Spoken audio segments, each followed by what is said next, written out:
नवाब मलिक यांना पीएमएलए कोर्टामध्ये दिलासा मिळालेला नाहीये। दुपारी 3 वाजता आरोप निश्चितीची प्रक्रिया पार पडणार असल्याचं आता पीएमएलए कोर्टाकडून स्पष्ट करण्यात आलेलं आहे।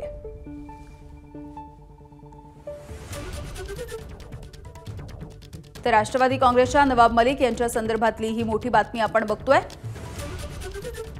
नवाब मलिक यांना पीएमएलए कोर्टानं कोणताही दिलासा दिलेला नाहीये, त्यामुळे आज दुपारी 3 वाजता जी सुनावणी पार पडेल ती देखील महत्त्वाची असेल, कारण आरोप निश्चितीची प्रक्रिया या आज दुपारी 3 वाजता पार पडणार आहे आणि कोर्टाकडून ते स्पष्ट केलं जाईल।